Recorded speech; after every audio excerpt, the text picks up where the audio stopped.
What's up, everybody? This is Whiskey in the Six. I'm Rob, doing this Old Forester single barrel strength bourbon here. This was a Patreon request by my buddy Peter White. If you want to become a Patreon and make a request of anything on my right hand side over here, you can do so for as little as $1. So thank you again for requesting this, Peter. Appreciate it.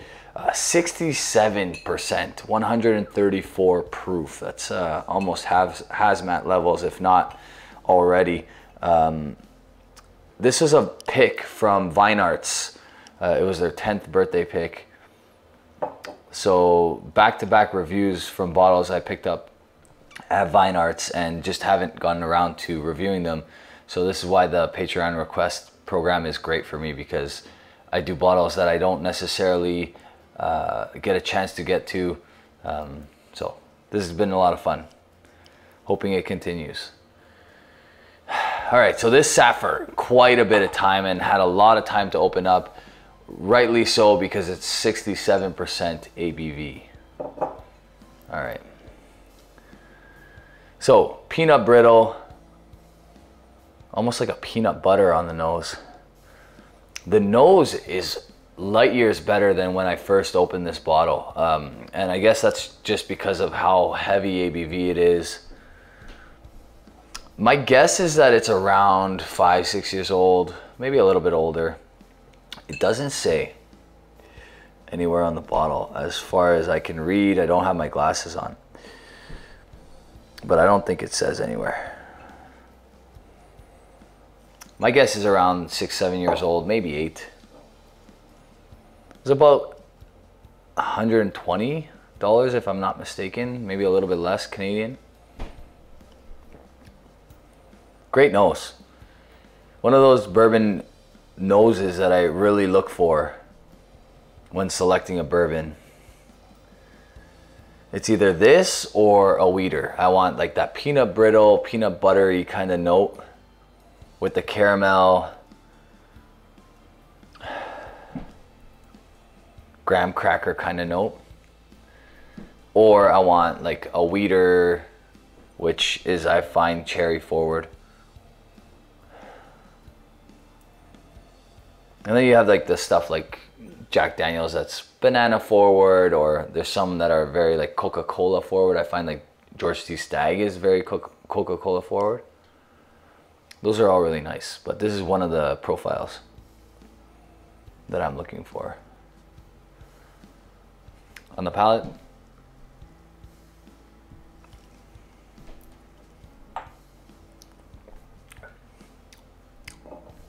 so the palate's gotten a lot better too. And maybe it's power of suggestion, but I got a nice hit of Coca-Cola on the palate. That's actually gotten so much better. Wow, that's actually very nice now. Thank you, Peter, for requesting this one.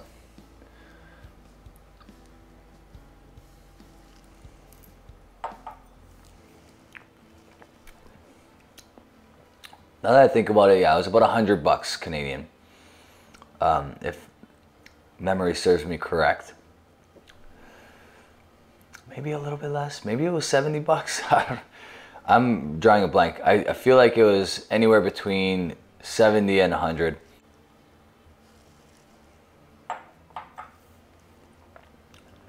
Get a little bit of peanut on the palate, but not as much on the nose. Very Coca-Cola forward on the palate, which I absolutely love. It's like the best way to describe that flavor for me is flat Coca-Cola from the movie theater. So you're nearing the end of the movie, ice has watered down your Coca-Cola like significantly. It's a little less fizzy. That's kind of what I get here. Really nice. I love that. I love that. That is, wow. It's almost too bad. It almost makes me wonder if when you get a single barrel, especially a bourbon, something high proof like this, would it be beneficial to run it through some sort of like wine decanter. Pour it into a decanter, let it oxidize a little bit, pour it back into the bottle, and then it gets to this level a little sooner, because then you can enjoy it at that level from the top of the bottle, which is significant. Just great experience throughout. Now I'm wondering, obviously you would have to do it on something you've already tried and know that it gets better with time, but I'm telling you, for those of you that don't believe in neck pour versus time open in the bottle, you really have to do that experiment yourself. What I would suggest is, if you don't believe it, crack the bottle, get a really small sample, pour the sample all the way to the top, seal it, and maybe like seal the top so no oxygen gets in. Keep that aside. Then drink a couple ounces out of the bottle, share it, whatever. In about 6 months, at about half the bottle, pour yourself a dram of it. Get your friend, your wife, whoever, to pour the sample and a dram of the bottle, and make sure it's marked. Make sure that you know which is which, or that she knows which is which. Ideally you do it blind, and I guarantee you there will be a difference, and you can even decide which one you like better. If there's not a difference, I'd be shocked.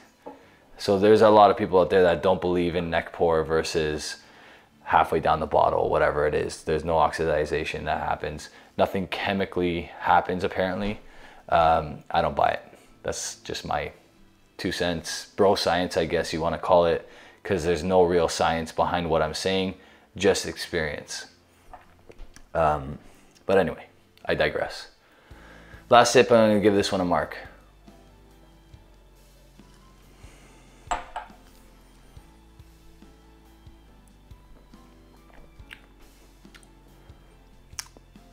That's way too easy to drink at 67%.